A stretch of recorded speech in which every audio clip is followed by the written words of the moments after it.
Hello and welcome. You are listening to Unscripted Reactions, the COVID Stories, a Rising Tides creative business production. I am your host, Aaron David Roberts. I was not prepared for this in any stage. When we looked at cash balances, a lot of our customers had, maybe a month of cash available to them. I know I can count 10 people right now that I know for 100% fact who are screwed. Yeah. Screwed. Like, no job, no money, no way to pay their bills, and no extra. Now, I know launching a podcast during the middle of a pandemic when everyone's stuck at home during quarantine isn't the most original of ideas. But I wanted to give a little background information before we get started as to why we decided to launch this podcast now. So I run a production company in San Diego, and we were right on the forefront of launching our rebrand. We'd been working on it for months. We had been planning new events, community events, educational summer camps, continual expanded work with our business clients, and we were planning on launching right at the beginning of April. So when the pandemic happened, I was affected like everyone else was. All my business clients dried up. They had their own problems they were dealing with. We work with a restaurant that suddenly had to shift its entire business model. We work with some other essential service businesses, and we also work with some retail businesses that had to shut down. So while my team and I were putting together what the rebranded company was going to be, we also put together some potential podcasts that we were going to launch with. And Unscripted Reactions was one of those podcast ideas. We wanted to launch a podcast that told major news stories or events through the eyes of the people experiencing them. Kind of a first-hand account of whatever is going on. And when the pandemic hit, it kind of made sense for us to launch Unscripted Reactions, the first season focusing solely on COVID stories. I talked with about 40 people during the week of March 23rd, which was about the second week of quarantine, the sort of first week that it happened in most states in the United States was around March 17th, March 18th. Our first episode today is looking at the broad economic landscape change that the coronavirus has brought to the United States. One of the first questions I had when looking at this economic picture was how exactly is the coronavirus going to affect consumer spending? We spoke with Raymond, who works at a law firm in Los Angeles, and while he's still working from home and receiving a paycheck, he has definitely started spending differently. I've been trying to avoid spending on anything that's not completely necessary. I've been trying to maximize that. I put a hold on my student loans even before there was the announcement that, we didn't have to pay them for a while, just because I was trying to prepare and make sure that I would have enough saved up in case of an emergency. Even then, it's kind of stretching it a bit because you only have so many savings, fresh out of law school, getting a job, off the bar. So, yeah, I've been trying to prepare as best as I can, but we'll see how it goes.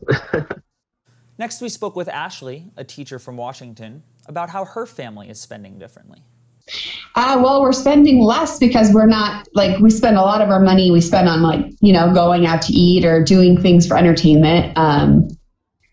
Taking Ezra to swimming and his music classes have been canceled. And so, yeah, we're saving money. We did stock up on groceries. And we've gotten some takeout from a few local places just to help support local businesses. But so we're definitely spending less, which is not a bad thing. But I know it's not great for all the local businesses around us. But Jorge, a finance banker from Southern California, echoed a lot of the same sentiments. You'd be surprised how limited the discretionary spending opportunities in my house are. There's just not that many stores in here. Yeah. So, you don't go outside, so you don't spend as much. My girlfriend and I, we eat out a lot. So obviously we're not eating out as much. Entertainment, we're not going to movies. We're not going to plays. We're not going to bars. We're not doing any of that. Since consumer spending is obviously changing, whether out of necessity or just the fact that, as Jorge put it, there aren't a lot of stores open in our homes, I wanted to figure out how prepared the average American consumer was for something like this. A 2019 Go Banking's Rates survey found that nearly 70% of Americans don't have $1,000 tucked away in savings. And about 45% of them claim that they had no savings at all. I spoke to Gabriella from Arizona, and she was one of the few who claimed she was maybe a little prepared for something like this to happen. I was prepared because I'm always like a worst case scenario person. Mm-hmm. Like I had a go bag, I had like a MREs, couple water tanks, those kind of things in my car just in case. So I was prepared, but I feel like I needed to be more prepared. But a majority of the people I talked with were like Kaz from Florida and Cynthia from Georgia, who were not prepared. I was not prepared for this in any stage. I knew I was coming back to a job I was probably going to get. And, that's not happening now. I would love to sit here and say I was prepared, but honestly, I don't think anyone was prepared. Yeah, you're right on that. I've as a business, I've prepared for, things, litigations, disputes, things like that. But I don't think you never really prepared for a pandemic. Josh, who runs an online marketing agency in Alabama, agreed that the sudden economic shutdown could potentially be disastrous for some of his friends. Here's the situation. The average American doesn't have an extra $400 in their bank account. Exactly. They don't. Yeah. They don't. I know I can count 10 people right now that I know for 100% fact who are screwed. Yeah. Screwed. Like, no job, no money, no way to pay their bills, and no extra. That means no food, no gas, no water, no power, no nothing. They don't have a job anymore. They can't make any money. They've got kids. After looking at spending habits and how well prepared the average American consumer might be, I wanted to take a step back and look at the virus's impact on industries like tourism. The United World Tourism Organization estimates that 2020 global international tourist arrivals could decline to almost 30% from where they were forecasted at in early January of 2020. This could translate into a loss of between $30 and $50 billion in spending by international visitors throughout the rest of the year. Bones, who works as a bartender in a large casino in Las Vegas, spoke about some of the recent cancellations they were dealing with. And then, there was a lot of really, really big things coming to Las Vegas. We missed out on March Madness. Billions of dollars there that come into the city every year. It's one of our largest events every year. NFL draft, obviously we were really looking forward to having that. There was supposed to be a different casino that was going to host each team. Oh, wow. My casino was going to host the New Orleans Saints because I work at the Orleans. That's obviously not going to happen. There was 650,000 people that went to Nashville last year. They were expecting a little over 1 million to come out because, it is Vegas and it's the NFL draft. Yeah. The economic impact on the local and state governments in Nevada are going to be potentially catastrophic. Las Vegas alone saw 42 million visitors in 2019 and 3 million people in February 2020 alone. The Nevada Resorts Association has estimated that they have already lost $2 billion and could potentially lose up to $39 billion. The NVA also says that 1 in 3 jobs in Nevada are connected to the tourism industry and are responsible for $20 billion in annual wages and salaries. Kaz, who works in the tourism industry in Florida, echoed some of the same sentiments that Florida's tourism industry is going to be hit hard. There's 9 states that are not taxed on your income tax. Florida is one of them. They rely on tourism. Over 20% of the population in Florida who's not a senior citizen and retired is part of the tourism industry. What I do, it's fishing, it's restaurants, it's the whole thing. Destinations Florida released a study in late March highlighting exactly how devastating the impact of the virus has been on Florida's tourism industry at a time when it should be thriving. Since March 1st, 99% of hotel and vacation rental agencies in Florida had seen a decrease in bookings 30 days out, and 94% of them had seen a decrease in bookings 60 days out. Hotel occupancy in Florida was just at 23% in March of 2020 versus 82% the previous year. The study also found that a majority of tourism businesses in Florida, nearly 97%, had experienced loss of revenue and profits, and 1 in 3 had to lay off employees. Corey, who works at a hotel in Baltimore, has found the same lack of occupancy. Like on the Saturday night tonight, it's like it's going to be 6%. Wow. You know, and that's pretty much unheard of on a Saturday night of any season here, because Saturday nights, that's the time when people like to party, you know, have fun, have a good time, but it's just like now, it's just nobody's doing that anymore, you know, like 6%, that's like, what, 8 people in the 27th floor, in the 27-story building, you know, there's practically nobody here. Next, I spoke with Adam, who's a tour guide in Los Angeles, and he's not convinced that things are going to change anytime soon.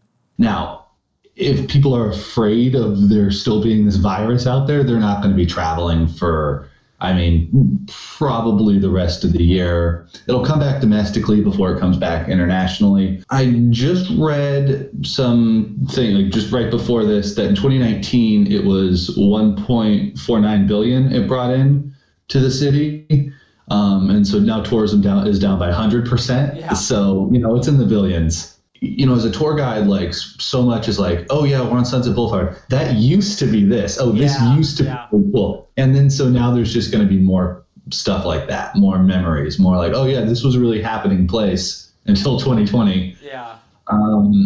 It's to see Los Angeles without any magic or opportunity or sparkle or any of the things that make people love Los Angeles. It's just really sad to see. The next industry I wanted to look at was the restaurant, bar, the food service industry. What exactly was the impact going to be from having to either completely close up your shop or shift to a takeout only model? So we spoke with Jorge, an investment banker who deals primarily with restaurant financing, on how his clients are doing and how he thinks this is going to impact his industry. So when we looked at cash balances, a lot of our customers had, maybe a month of cash available to them. I believe that we're going to see some closures even in the big chains. I think that a lot of these systems are franchised, so it depends on how the franchisee takes care of their business. I think you'll see other franchisees that were prepared for this have acquisition opportunities where they can buy those franchisees that are struggling. But absolutely, I think that particularly in the casual dining chain, you're going to see some, call it Applebee's, call it O'Charlie's, those brands, you're going to see some of them disappear. And the supply of restaurants in the United States is amazing. It's huge. So you may see it normalized by the only the strong surviving through this. Jessica, who works as a server in California, shared some insight as to how her chain was dealing with the coronavirus's economic impact. Essentially, what we've been told is when the cost to keep, the operating cost, the cost to keep 2 managers there, and you have to have a certain amount of food prepped. You can't just, an order comes in, you prep it right then. You have to have the stuff ready to go. You have to have meat thawed out, sauces made. So as soon as the loss, including labor and product, becomes more than what the to-go business is bringing in, they'll shut it down. Because at that point, they're losing massive amounts of money. And that's what we're expecting. I mean, the major chain, they're not really communicating to us so much. They're communicating through management. And I talk to my managers frequently because I've worked for the same restaurant for 16 years. So I know my managers really well. Yeah. As soon as it starts becoming a losing proposition for the restaurant, they'll shut it down. And if they come back, they come back. What they'll probably do for major chains is if they shut down a bunch of slow restaurants to cut their losses and to recoup, they will keep the slowest ones in their market shuttered and only reopen their busy ones. Yeah. And they'll just fire the entire staff. They'll let the entire staff go. A couple of the smaller restaurants, there's employees that are reporting that they're having their credit card tips for to-go withheld and being told you will not be receiving those on your check. A couple of them didn't receive any checks for their last payment. So these are already very vulnerable people, Yeah. and they're basically getting told, oh yeah, those last 2 weeks you worked, you're not getting paid for it at all. So they're already in a delicate situation, and now it's made even more precarious. Next, we spoke to Summer, who operates a bar hopping tourism company in Southern California, as to the impact that she's seen on a lot of the breweries she works with. Breweries operate on really small margins to start with, whether you're big or small, and they're passion projects. You don't survive in this industry for long without selling out if that's not your goal.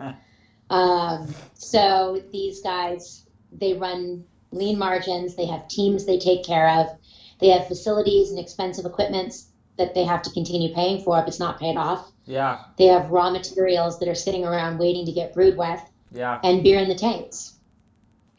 So, yeah, everybody is feeling a massive pinch right now.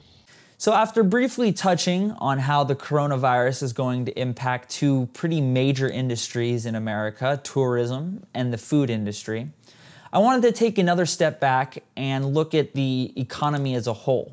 Now remember, these interviews are taking place during the second week of lockdown, the week of March 23rd, when we had just started to see some of the unemployment numbers roll out and the stimulus package was still just in the negotiating stages between the House and Senate, and was actually passed on the Friday, my last day of interviews for the week.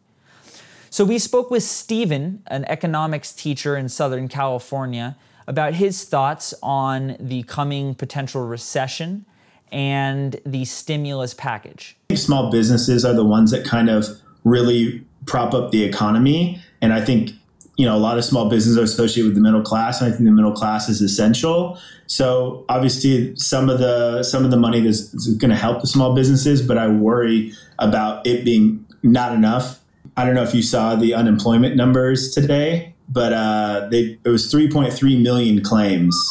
So the highest it had been before was something like 600,000. Oh, wow. Okay. And that was back in 1982. And now they had over 3.3 million file for unemployment last week. So I don't think we're seeing the effect that's having on the economy, because one of the things I've been listening and reading a lot about is how strong the economy was right before this happened. We had 3.5% unemployment, like really good job numbers just in February. So I think it's different, but how quickly it went from really, really good to a recession is like dramatic. And Stephen was right. In the past 4 weeks of this crisis, it has erased job openings at a rate that it took the Great Recession almost 9 months to match. We had another 5.2 million unemployment claims filed last week, bringing the total to over 22 million unemployment claims in the United States alone. Stephen was also right that the $349 billion earmarked for small business loans wasn't enough. As on Thursday, the Small Business Administration said they officially ran out of money for the Paycheck Protection Program. Jorge, the investment banker from Southern California, doesn't even believe we've approached what the true impact of this is going to be on the economy. A lot of these jobs will come back when restaurants reopen, but like we talked earlier, some of these restaurants won't open. So it's not realistic to think that the U.S. will go back to 3.6 unemployment the minute we get out of coronavirus. So it's kind of like a domino effect. And then, you put all that together, then you're talking about credit defaults. You're talking about businesses ending. So banks could be affected. Luckily, banks are a lot better capitalized than they were when the 2009 recession hit. So I think that they're built to withstand things like this. Okay. Retail businesses are going to go through the same thing restaurants are going, except they're seeing 100% of their sales go down because if they don't have anything essential, they're closed. You're talking about those craft shops, the toy shop, things like that are closed right now. A lot of those will disappear, and then with that, more jobs will disappear. So it's going to be a big impact, and I think it's not as politicians talk about an on-off switch on the economy. Currently, we're off. We're going to turn it back on. I don't think it's like that. I think it's different on the other side. Now, almost a month after doing these interviews, the economy still hasn't opened back up yet, but there have been the initial talks of what exactly that will look like and how the states will roll it out. The Trump administration has decided to give states the majority of power into when and how they reopen their economies. But to wrap up the sort of broad economic episode, the inaugural episode of Unscripted Reactions, I wanted to gauge people's reactions on the stimulus bill, on the $1,200 check that Americans have actually already started receiving this past week. While some Americans, like Bones, were happy to receive their check.